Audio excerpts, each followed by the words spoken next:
Welcome to our channel कहानी land. बच्चों के लिए उर्दू कहानियाँ।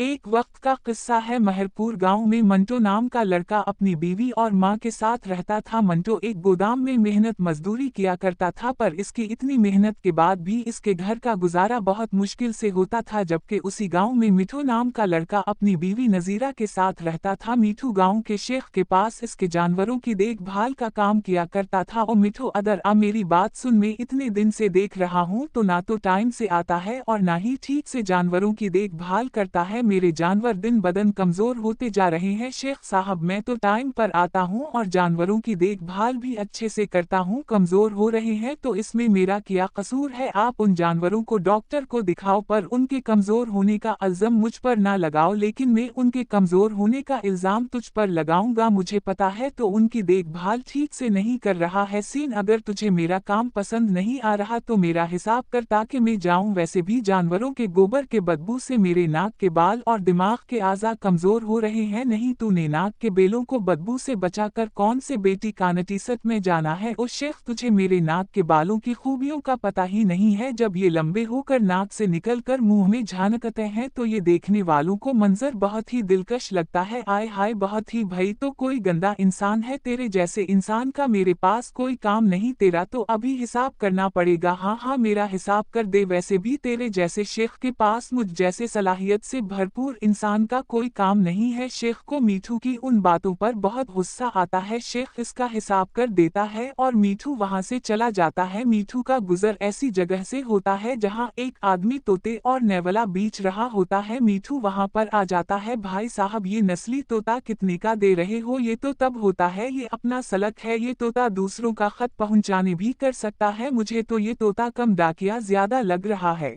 अच्छा, ये अंडे देता है? भाई जी, ये तोता है, तोती नहीं जो अंडा देगा। अच्छा, मैंने सोचा इससे अंडे निकलवा कर महंगी दामों में बेचूंगा, पर तूने तो ये बोलकर मेरा सारा प्लान ही चौपट कर दिया। भाई, अगर आप पैसा का आ जाना चाहते हो तो ये नेवला ले जाओ, ये बहुत काम की चीज है। क्या मतलब काम की चीज? ये सर्कल में चड्डी पहन के डिस्को एड्रेस दिखाता है, क्या खूबी है उसकी वो बताए। भाई, आप इस नेवले को अच्छी ट्रेनिंग करवाना, फिर जो दिल चाहे वो करवाना, उसे जो बोलोगे ये वो करेगा। भाई, ये तो तूने उसकी बहुत अच्छी खूबी बताई है। अच्छा, कितने का है ये नेवला? है भाई, ये नेवला जितनी खूबियों का है मिले इसके पैसे 20,000 होते हैं, मगर मैं आपको सिर्फ और सिर्फ 15,000 में दे दूंगा। भाई, ना तेरी ना मेरी, ये 14,000 पकड़ और ये नेवला दे दे। और नेवला मीठू को दे देता है। मीठा खुशी खुशी वो नेवला लेकर घर आ जाता है। हाय, ये क्या जानवर उठा के आ गया है? अगर तो इसकी खूबी सुनेगी तो कहेगी मिठू तो बहुत कमाल की चीज ले आया है। बता फिर मीठू नेवले की खूबी। मीठू नेवले की खूबी बताता है, जिससे सुनकर नजीरू बहुत खुश हो जाती है। फिर हम इसको ट्रेनिंग भी करवा कर अपने फायदे की काम करेंगे। हाँ, बेगम तो ठीक कह रही है, चला जा इसकी ट्रेनिंग शुरू करते हैं। फिर वो दोनों इसकी ट्रेनिंग शुरू करवा देते हैं। चल मेरे नेवला, खड़ा हो जाए तो वो खड़ा हो जाता है, बैठ जा तो वो बैठ जाता है। अरे, ये तो मिठू बहुत जबरदस्त है, ये तो हमारी इशारे पे नाच रहा है। हाँ बेगम, अब हम इससे अपनी मर्जी का काम करवाया करेंगे। फिर अगला दिन होता है। मंटो अपनी बीवी और माँ के साथ बैठा होता है। बिजली, मेहनत भी करते हो फिर भी इतना कम गुजर अच्छे से नहीं होता। बेगम, में तो कमाने में कोई कमी नहीं छोड़ता, पर मैं भी क्या करूं और ऐसा क्या काम करूं जिससे हमारे घर के हालात अच्छे हो सके? फिर तो बेटा, मैं तो सोच रही हूँ तो दूध बेचने का काम शुरू कर दे।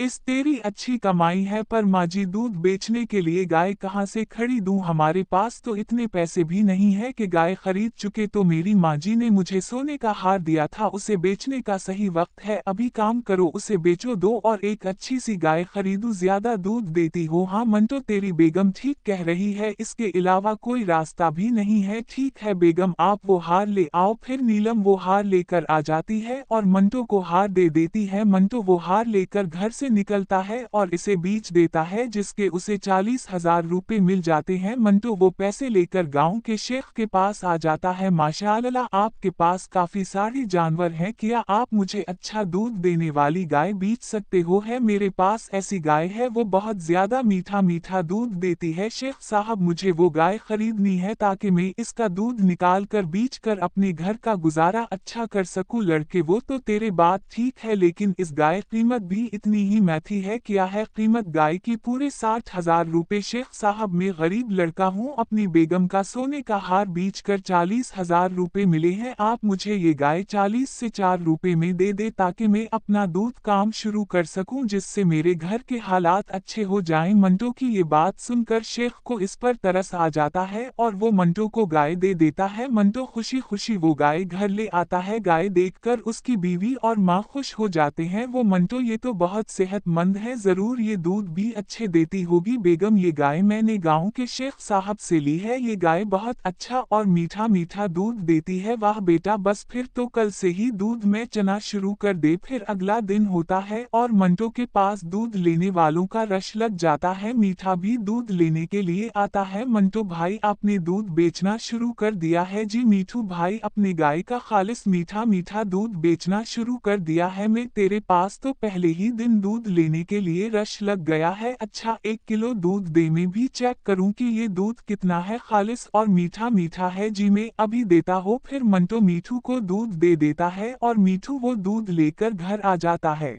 और अपनी बीवी नजीरू को सारी बातें बताता है। वाह, मंटो के पास पहले दिन ही इतना रश लग गया है। अरे मैं तो कहती हो तो भी गाय का काम शुरू कर दे, कहाँ से लाएंगे इतने पैसे? हमारे पास तो पैसे नहीं है, तो परेशान क्यों होते हैं? उसी नेवले को हम जो इतने दिन से पाल रहे किसी काम पर लगाते हैं। बेगम तो कहना क्या चाहती है, साफ साफ बता नहीं कि हमारा ये नेवला इसकी गाय का सारा दूध पी लेगा, फिर हम इस लाम दूध को नेवले के अंदर से दूध निकालेंगे और इसे बीच कर पैसे कमाएंगे। फिर बेगम इस तरह तो नेवले का झूठा दूध पीकर लोग बीमार हो जाएंगे, तो होने दो, हमें क्या, हमने क्या ठेका लिया है? और मिठो एक बात बता, जब हम बीमार होते हैं तो लोग हमें पूछते हैं नहीं बेगम, लोग तो अपनी मस्तियों में मस्त रहते हैं, हम भी ऐसे करके अपनी मस्तियों में मस्त हो जाएंगे। बेगम बड़ा जहन चलता है तेरा, हम इस काम को आज ही तकमील तक पहुंचाते हैं। फिर रात होती है। नजीरू और मीठू नेवले को लेकर मंटो के घर आ जाते हैं और नेवले को गाय के पास छोड़ देते हैं। नेवला गाय का सारा दूध पी जाता है और फिर वो नेवले को लेकर घर आ जाते हैं। अरे वाह बेगम, देख इसका बीट कितना फूल गया है, उसने तो बहुत ज्यादा दूध पी लिया है, उसने तो पीठ भर कर दूध पी लिया है। चलो मिठो अलिफ सकू बोलो, अपने मुंह से सारा दूध निकालो। बेगम मैं अभी इससे दूध निकलवाता हूँ। फिर वो बर्तन रखकर बैठ जाते हैं। चल नेवले जल्दी से अपने पीठ के अंदर से सारा दूध निकाल। तो वो नेवला दूध निकालने लग जाता है और उनका सारा बर्तन भर जाता है। देखो बेगम, सारा बर्तन ही भर गया है, अपने तो मजे लग गए, मुझे तो बहुत ही खुशी होती है। अपने पास तो दूध की तरह भर भर के पैसे अपने गए हैं। फिर सुबह होती है। मंटो गाय का दूध निकालता है पर दूध नहीं निकलता। वो सब बहुत परेशान हो जाते हैं और ये क्या, ये गाय दूध क्यों नहीं दे रही? लगता है शेख ने मेरे साथ धोखा किया है, इस गाय ने तो एक दिन ही अच्छा दूध दिया है और अब तो उसने दूध देना ही छोड़ दिया। अम्मी बेगम जल्दी बाहर आओ। वो दोनों बाहर आ जाती हैं। बेगम देखो ये गाय तो दूध नहीं दे रही, इसको ठनों में तो दूध ही खत्म हो गया है, इसका मतलब शेख ने हमारे साथ धोखा किया है, उसने हमें ये गाय दे के लौट लिया है। हाँ बेगम, मुझे भी ऐसा ही लगता है, मेरे 40,000 रुपए बर्बाद हो गए हैं। बेटा तो क्या शेख के पास और उसे पैसे वापस लेकर आमा जी मैं ऐसा ही करता हूँ, मैं अभी उसके पास जाता हूँ। फिर मंटो घर से निकलता है और शेख के पास पहुँच जाता है। साहब अपने मेरे साथ धोखा किया है, आपकी गाय ने सिर्फ एक दिन ही दूध दिया है, फिर इसके बाद दूध ही नहीं दिया। और लड़के मैंने धोखा नहीं कर रहा, मैंने तुझे अपनी सबसे अच्छी गाय दी है, बहुत अच्छी गाय है, जिससे फिर दूध क्यों नहीं निकल रहा? मैं आपकी घर वापस लेकर आता हूँ, आप मुझे 40,000 रुपए वापस करो, मुझे आपकी गाय नहीं चाहिए। अपने मुंह बंद कर, एक तो मेरी गाय को बीमार करती है और अब वापस चल रहा है, चल चल निकल यहाँ से, कोई पैसा नहीं है। मंटो उदास होकर घर वापस वापस आ जाता है। क्या वो शेख गाय वापस लेने के लिए राजी हो गया है? अरे कहा बेगम वो तो मान ही नहीं रहा, वो तो कहता है मैंने तुम्हें बहुत अच्छी गाय दी है। अरे मंटो कहीं ऐसा तो नहीं कि रात में कोई आकर दूध निकाल लिया गया हो? अरे हाँ बेगम मैंने तो इस बारे में सोचा ही नहीं, ऐसा भी हो सकता है। मंटो आप आज रात को चुप कर गाय का फर्रा दो। ठीक है बेगम मैं आज ऐसा ही करता हूँ। जबकि दूसरी तरफ मीठू नेवले के अंदर से सारा दूध निकाल कर बेचना शुरू कर देता है। गांव के लोग मीठू से दूध ले जाते हैं। गांव के काफी सारे लोग दूध पीने से बीमार होने लग जाते हैं। गांव के लोग इस परेशानी की वजह से इकट्ठे हो जाते हैं। मैं जब ये मेरी बीवी ने दूधा पिया है तब से तबीयत सही न थी हो रही, मेरा बेटा भी इसका दूध पीने से बीमार हो गया। ठीक है जरूर ये मीठू दूध दो नंबरी कर रहा है, अभी इस पर ध्यान रखना चाहिए। फिर गांव वाले मीठू के घर के पास छप जाते हैं। फिर रात होती है तो मीठू नेवले को लेकर आता है और वो इसका दूध पीने लग जाता है। मंटो ये मंजर देखकर हैरान रह जाता है, तो ये मनहूस हमें लौट रहा है जो इस नेवले को मेरी गाय का सारा दूध पलवाता है। मैं भी कहूँ आखिर दूध जा कहाँ रहा है? फिर मीठा ओ वाओ इस नेवले को वापस ले जाता है। इस नेवले को दूध पलवा कर करता किया है? मैं जाकर देखता हूँ वहाँ मीठू नेवले के अंदर से दूध निकाल रहा होता है। ये देखकर गाँव वालों को बहुत गुस्सा आता है और वो मीठू के पास आते हैं तो ये हमें गंदा दूध पलवाता है, तो बहुत मनहूस इंसान है, शर्म नहीं रहे आती तुझे अब गाँव वालों की जिंदगी से खेलते हुए? तभी मंटो भी वहाँ आ जाता है। मैं भी कहूँ मेरी गाय दूधा क्यों नहीं दे रही? गाँव वाले मीठू और नजीरू को हौलात में बंद करवा देते हैं और मंटो नेवले को जंगल में छोड़ देता है। मंटो की गाय से अब काफी दूध निकलने लग जाती है जिसकी वजह से उसका काम काफी अच्छा हो जाता है।